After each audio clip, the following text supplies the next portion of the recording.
Hello again, everybody. Welcome to Gamecock Central Radio. Emerson Phillips joined by Carey Rich. We give you a Gamecock basketball men's preview tonight. The Gamecocks getting set to take on Ole Miss.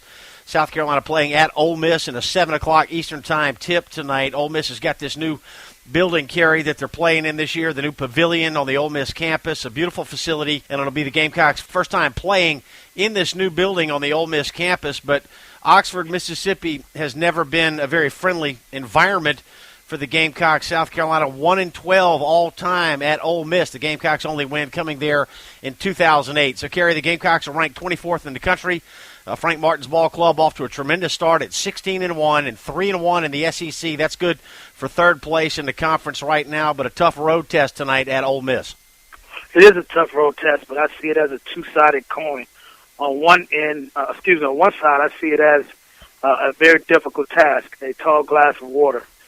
Simply because of first of all, it's a road game. It's a conference road game, and I don't care what conference we choose to talk about. I don't care which team the opponent is going to play.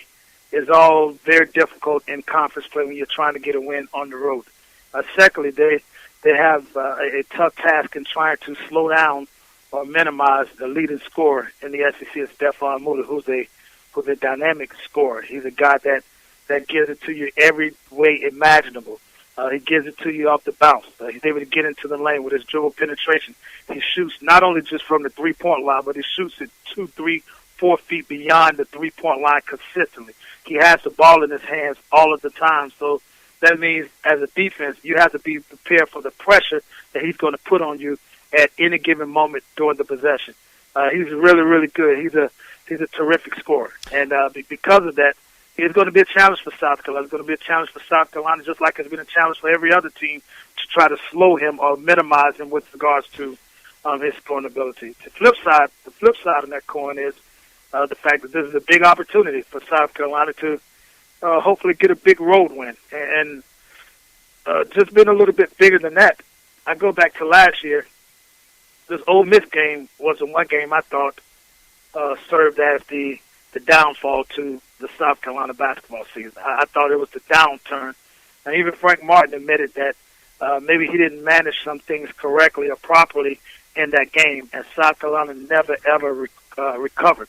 So now, not only if you're able to win tonight, not only do you secure a tough road win in conference, but also I think it speaks to the growth that this team has made from last year to now, and how much they're now able to win on the road as opposed to not only lose on the road, but lose badly. And we'll see how they recover from the Alabama loss. Carey, let's talk about Stefan Moody a little bit. You've mentioned in the past that P.J. Dozier, the Gamecock freshman, has had difficulty defending the point guard position in this first year of college basketball. So with Moody being the top scorer in the conference, it looks like he presents some real problems for the Gamecocks. How will the Gamecocks go about trying to defend him? Will Dozier be on Moody at all, or will it be Thornwell and Stroman? Well, I think all of them are going to be forced to be on Moody at some point. I think that's going to be the game plan.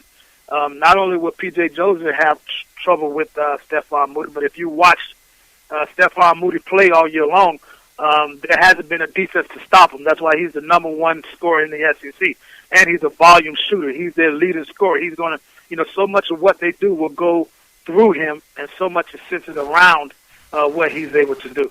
I think the game plan would certainly be to keep fresh bodies on Stefan Moody by rotating all of the players from P.J. Dozier to Marcus Stroman to Sindarius Thornwell, and I like to see Dwayne Notice maybe close out the game on him.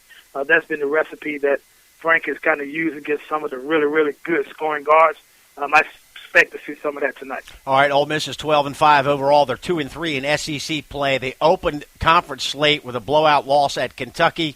They came back with consecutive home wins over Alabama and Georgia, but they dropped their last two games in conference at LSU, and then Saturday they lost at home to Florida, both those last two losses coming by 9 points.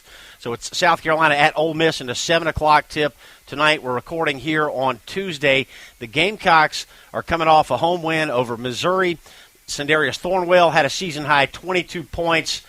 Not an overwhelming performance for the Gamecocks in that win over Missouri, Carey, but important to bounce back with a win after getting blown out against Bama last week. You talked about that, so talk about this matchup a little bit more with Ole Miss before we turn our attention to Saturday's game at Tennessee. Well, that was the key, just to get back into the right column when it comes to win-loss column. Even Frank talked about the fact that they needed to get back to who they are.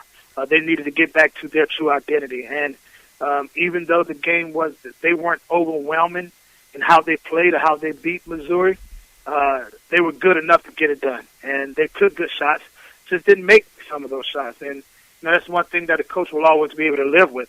As long as you're taking good shots, then any coach, most coaches won't have a problem with that. It's when you're taking bad shots and you're missing those shots, then obviously it becomes very, very difficult to win.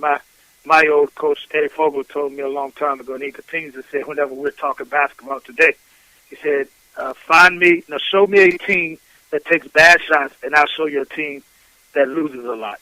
So, they took good shots. Defensively, they weren't as sharp. The Gamecocks weren't as sharp as they normally are. But certainly they're going to need that defensive effort tonight going up against a really, really good offensive basketball player. And also something else to take a look at from an offensive production standpoint with our frontline guys. You go back to some of the games, in particular, Clemson, Memphis, Alabama. The one thing all three of those teams shared in common is the fact that they had long-rangey, athletic, bouncy guys in the post position. They contest everything at the rim. And South Carolina hasn't shown the ability to have much success against those bouncy guys at the basket, those bouncy guys that are going to contest at the rim. Well, I'm willing to bet that the guys that Ole Miss brings to the front line tonight, those guys are as athletic or even more athletic than what this team has seen. And that could be a challenge. That's something else that's key to this basketball team for this basketball game, for the South Carolina Gamecocks. This is Gamecock Central Radio. Emerson Phillips with the captain, Carey Rich. We invite you to download the free phone apps that allow you to listen to Gamecock Central Radio on your phone. We have an iPhone app available, and we have an Android app out as well. And we're on iTunes. Simply search Gamecock Central Radio for all three. So, Carey, it's South Carolina at Ole Miss, 7 o'clock tip tonight. And then coming up on Saturday, South Carolina will have another road game at Tennessee. The Volunteers are 9-8 overall. They're also 2-3 in SEC play, same as Ole Miss. Tennessee will have Vandy at home tomorrow night in a 9 o'clock tip. And the Volunteers have played a pretty tough schedule, losses to Georgia Tech, Nebraska, Butler, and Gonzaga. And in SEC play, they opened with a loss at Auburn. They beat Florida at home. They lost to 21st-ranked Texas A&M. They also lost at Georgia, but they won on the road last time out at Mississippi State this past weekend. They won by 5 points. So talk about the Volunteers and what the Gamecocks can expect to see on Saturday. Well, I think they should expect to see a really good home environment, a tough atmosphere. And, again, it goes back to what I said earlier. It doesn't matter whether you're playing Alabama, whether you're playing Tennessee, whether you're playing Mississippi State. Every win on the road is very, very difficult to come by. And this presents another challenge. When you look at this basketball team and you look at how they started the season, and you look at the identity or the makeup of this basketball team, it kind of reminds me of Frank Martin's team his first year here in Columbia. I think their biggest post player is on 6'6", 6'7". I remember Frank Martin put a team on the floor. Michael Carrera had to play center. And thankfully, they're 3 years removed from that, and they don't have to worry about that because they've been able to satisfy some of those depth issues. But yeah, I see a team that's struggling to find its identity. I see a team that's going through what first-year coaches and first-year teams normally go through when it comes to just trying to become a team, trying to learn a new system, trying to learn and understand a new coach. And that's what we see when we're watching this Tennessee basketball team. The key for South Carolina to be successful is not to go in with the mindset, we got it made, or we're good enough to beat them just because we're showing up, or we're good enough to beat them because they don't have a lot of height. We're good enough to beat them because they don't have a lot of size. For South Carolina, they have to go in with the mindset that Tennessee is going to be really, really good at home, really tough at home, and we got to be our absolute best to get it done on the road, as it is every road game in conference. Noon tip Saturday for the Gamecocks at Tennessee. The Gamecocks ranked 24th in this week's AP men's poll, and a good start it has been for the Gamecock men's basketball team. So 2 road games this week for South Carolina men's basketball, an important week for this Gamecock team. You can get breaking Gamecock news alerts delivered to your email inbox. Just text USC to 42828. Text USC to 42828 or go to the Gamecock Central homepage for more information. Gamecock basketball report here with Carey Rich. Carey, we appreciate the update. We look forward to doing it with you again next week. Thank you so much, Emerson. All right, that's Carey Rich, and I'm Emerson Phillips, and this is Gamecock Central Radio. Thanks for joining us.